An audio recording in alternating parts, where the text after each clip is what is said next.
Hey guys, I'm Molly with Maiden Amador. Today I'm going to show you how to do a bay and lavender wreath made with fresh bay that you guys can cut from a bay tree you have in your yard or get it from a flower farmer or Florida Fresh in Sacramento. And fresh lavender. This is from South River Lavender in Mount Auckham by Ron. This is Provence.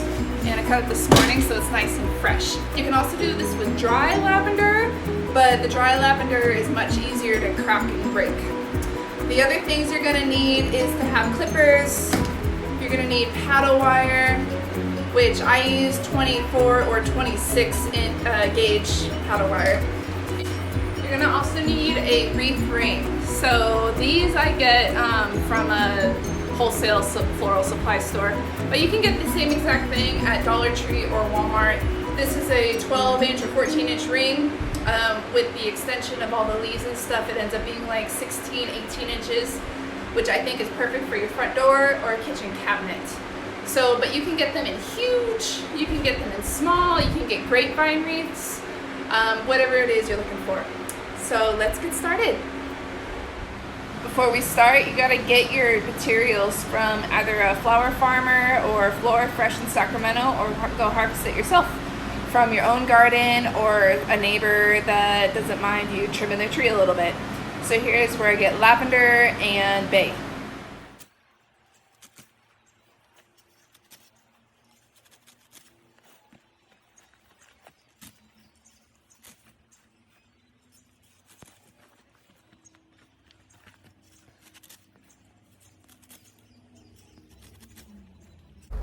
I harvested a bunch of lavender this morning from South River Lavender here in Mount Auckham from Ron's house.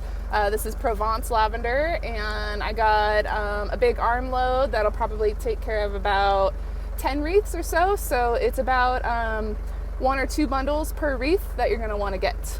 And it doesn't matter how long the length is, whatever you end up chopping them off. Perfect. So when I make lavender and bay wreaths, I use this brighter green variety opposed to the darker green variety that you might see. This is like the culinary version of it that you typically see dried and in little jars, spice jars. So I lop off by the branch to prune the tree that I get it from. And then I just cut off all these little tiny pieces.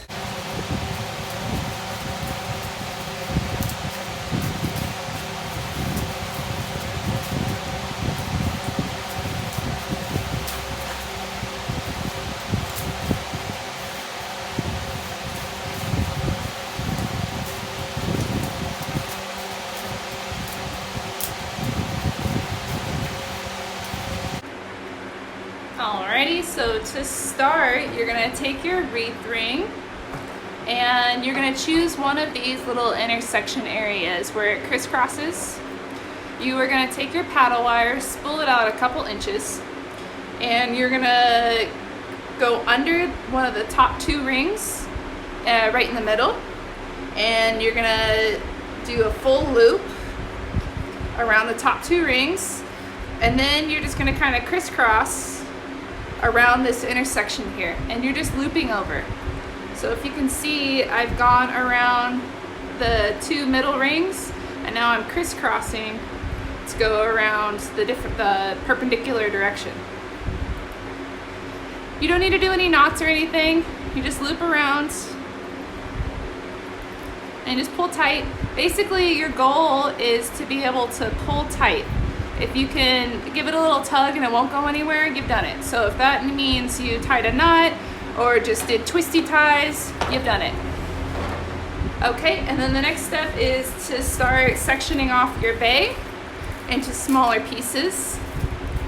And it's about 5 or 6 little pieces per bunch.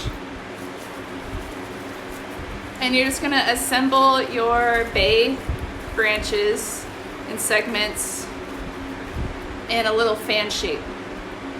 So if you can see, it's kind of in the shape of my hand, where it's smaller at the middle and it fans out at the top. And just keep adding pieces. Depending on how much you've harvested, you can go as big as you want or as dainty as you want. But I like about the size of your hand all spread out.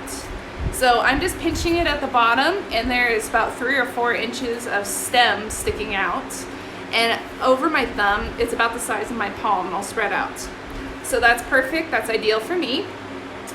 You are going to place that right on your intersection, right on your anchor point where you attached your wire. So you are just gonna pinch that with your one hand. You're gonna hold that down with your thumb on top of the ring. And with the other hand, you are gonna take your paddle wire and you are going to wrap it around and pull tight each time. Not too tight so that you cut the leaves, but tight enough. And do that about 3 or 4 times at least, but do more if you need. And you're gonna pull tight enough that if you set that down, it won't unravel, so that you can go ahead and grab your next material. So with lavender, I just grab a small bundle, a small handful. I don't know, there's probably like 12 to 20 sprigs here. And I'm just trying to kind of flatten them out so that they're all kind of in a fan shape. And I'm trying to raise the buds and lower the buds so that they're all level, all even, kind of like a paintbrush, I suppose. And you're gonna fan them out, so you're just gonna kind of go from straight, and you're gonna kind of just fan them. Fan them just like that, so that everything that's above where your thumb is about the size of your hand. And then go ahead and leave all this on there, that's fine.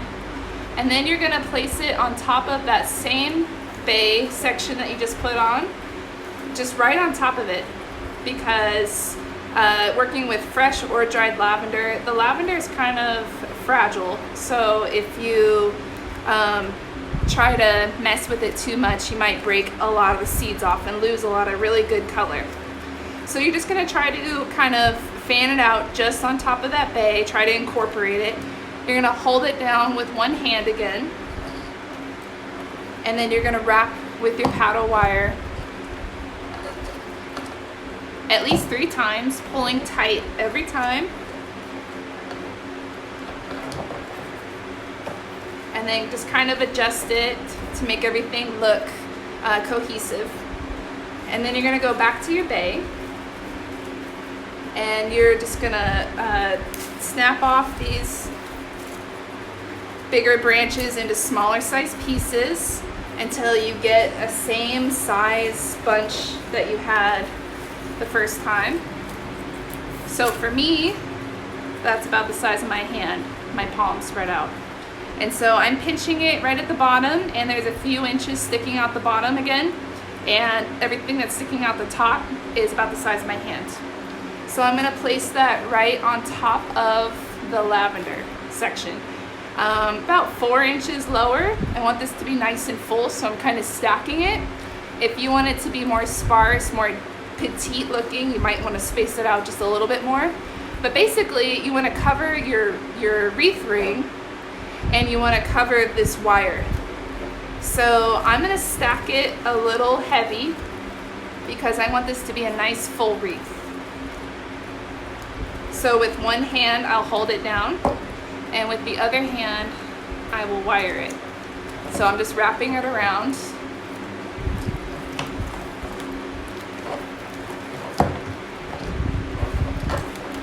And just a quick note, I kind of always add stuff to the bottom of the wreath. It just makes it easier for me to add at the same place at the 6 o'clock position, and then just rotate as I go, so I'm always adding down here. So do whatever's comfortable, but for the rest of this wreath, we're gonna keep adding pieces in the same direction. We're not gonna switch turns or anything, and we're gonna keep going until we're all the way back, tucking in the bottom. So fast forward.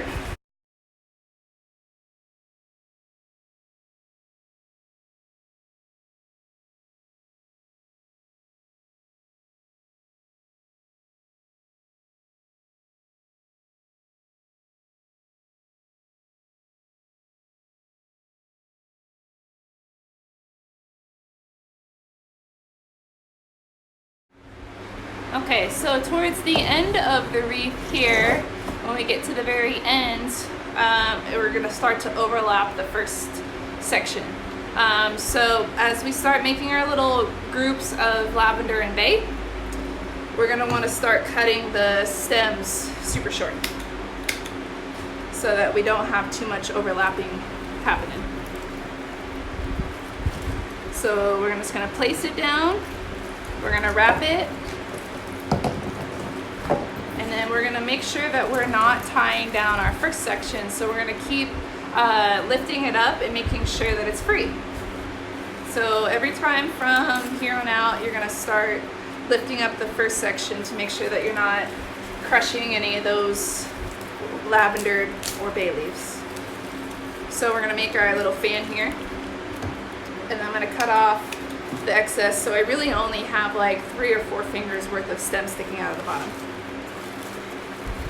And then you're gonna lift up the first section and you're gonna tuck under and keep adding the leaves just as you normally would.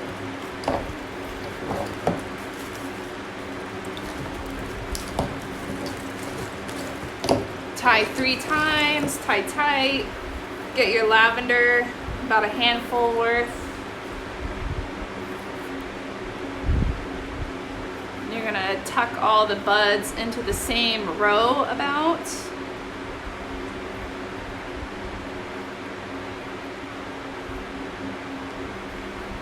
You're gonna make your little fan. You're gonna cut off all this excess.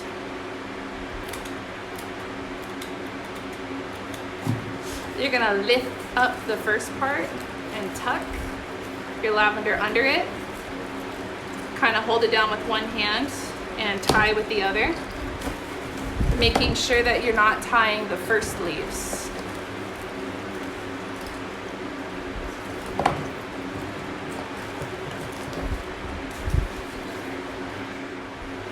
Okay, and then as you get to the very, very end, so you have your first group and then you have your most recent additions, you start making your groups, your little fans, kind of extra bushy, and you cut the tails to like only like 2 inches or so,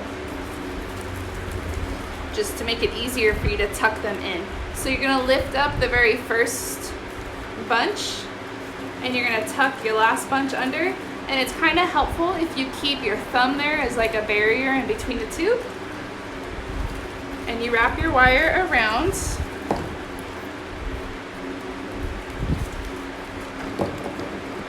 And the goal is to kind of not tie down the first bunch as much as you can. Okay, and then I have my lavender bunch here. This is probably my last one. So again, I'm just grouping all of the ends kind of close to the same level. I'm gonna fan it out a bit.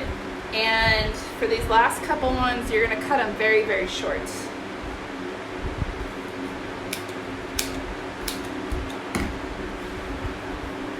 And fan them out. And then discover again where the first one is and where your most recent one is.